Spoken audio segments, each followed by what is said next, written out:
Where do you go when you die? To answer this admittedly complicated question, I feel it is best to start with a visual metaphor. First, I need a subject for this metaphor, and I think this guy will work perfectly. Let's call him Bill. Do we all see Bill? We all love Bill? Get to know Bill a little bit. And now, let's kill Bill. Where's Bill now? What do you mean, where's Bill? He's right there, I still see him. You just put X's over his eyes. He didn't go anywhere. That's true. But what if I do this? Where is Bill now? This question, where does Bill go when Bill dies, has three smaller questions built into it that are necessary to answer before we reach our final conclusion. The questions are, what is death? Who is Bill? And a third hidden question that I will reveal later. Firstly, let's start with defining death. If this was a Vsauce video, I would give you some uplifting philosophical definition of death, but to maintain the original intent of the question, we are going to use a simple and literal definition of death that everyone can agree on. Death is the moment a body's mechanisms cease functioning for the final time. For the sake of the metaphor, the body is the computer Bill is running on, and death is the computer turning off. This seems like a simple thing to clarify, but giving a specific definition of death will become very relevant later. Now on to the seemingly easier question. Who is Bill? You might be thinking, well, Bill is just a drawing you made in 8 seconds on MS Paint. But that's not true. Bill is much more than that.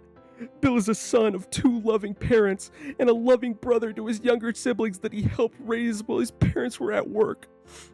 And above all else, to me, Bill is a loving husband and a great father to our 2 beautiful kids, and he would do anything for them. But yeah, no, in reality, Bill is just a drawing I made in 8 seconds. So we've solved it. Anytime the question refers to Bill, it is referring to this drawing. And now let's rephrase the original question using these answers. Where does this drawing go when the computer turns off? One answer is that the drawing simply disappears. This answer isn't very convincing to me. How does something that exists just completely disappear? That is, unless this drawing doesn't exist. This brings me to my third hidden question. Does Bill, the drawing, exist? Can you define a chair? Okay, yeah, that seems pretty simple. I can define a chair. A chair is something that you sit on. So if I sit on a rock, does that make the rock a chair? I wouldn't consider it a chair. Okay, so a chair is something designed by humans for humans to sit on. A bicycle is designed by humans for humans to sit on. Is it a chair? What about just the bicycle seat? Is the bicycle seat a chair? If I was at a restaurant and I asked a waiter for an extra chair and he brought out a bicycle seat, I would think there was some kind of a miscommunication. Creating a definition of a chair that encompasses every chair while also excluding everything that isn't a chair is impossible. But why is defining a chair so difficult? This conundrum isn't unique to chairs. Making perfect definitions of anything is incredibly difficult. The reason this is so difficult is because these concepts weren't created to be defined. They were created as tools for your brain to make creating and sharing ideas easier. So when you take in new information, your brain sorts that new information into the existing concepts in your brain and creates new concepts to encompass the rest.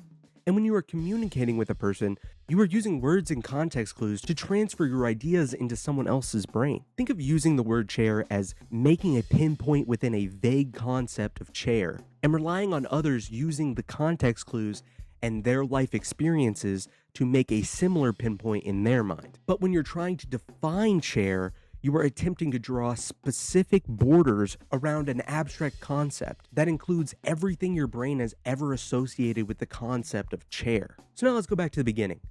When you first saw the drawing, your brain created a new concept called Bill.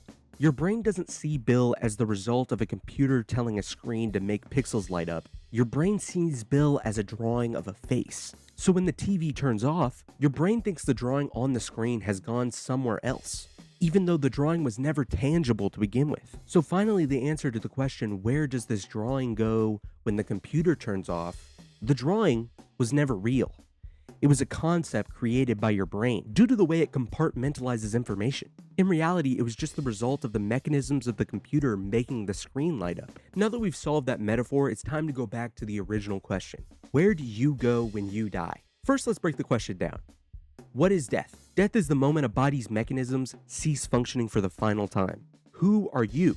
You is the concept in your mind that includes all the information you've ever learned about yourself or associate with yourself. Do you exist? No, you as a concept does not exist.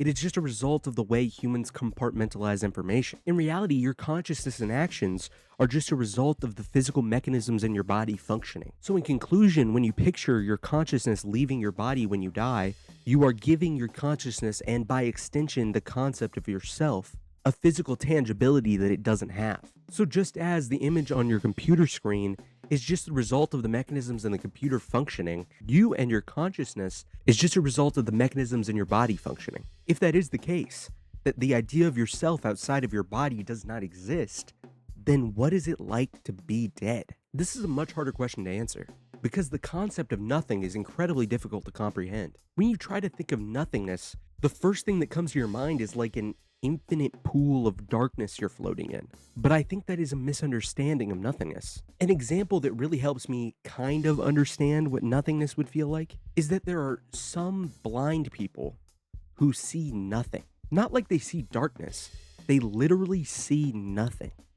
They don't have the sense of sight. And as a person who has lived every moment of my entire life seeing, even when no light is hitting my eyes and my eyes are shut, I am still seeing darkness. It is still very hard for me to comprehend what seeing nothingness is. So there's a thought exercise used to help people understand this. What do you see with your elbow? It's not like your entire body just sees darkness except for your eyes. No, it sees nothing. So what those blind people see with their eyes, you see with the rest of your body. And when you die, it'll be like all the ways you experience the world and interpret those experiences will be equivalent to what you see with your elbow. I hope that thought experiment at least somewhat allowed you to grasp what nothingness might be like, and I also hope you enjoyed the video, and this video maybe somewhat allowed you to understand how me and some other people see the world. And leave a like and subscribe and put on the notifications if you would like to see more videos like this. I do have a lot of ideas. I think the next video I might make is a video about the existence of ghosts.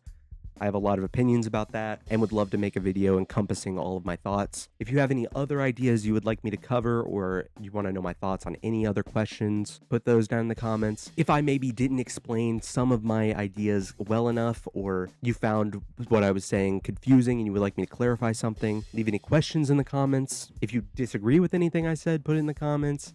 And I would also like to know your perspective if you disagree. Try and be nice, because the nicer you are, the more likely I am to be able to understand your perspective. And I hope you didn't find this video disrespectful in any way to what you believe if you disagree. I tried not to mention other people's beliefs and be like, yo, you see this other person? They believe this, and I think this is stupid. I tried not to do that because I don't believe that. And I just wanted this video to solely be my perspective and not crapping on other people's perspectives. And I hope that's the idea you got from it. But yeah, that's about it. See ya.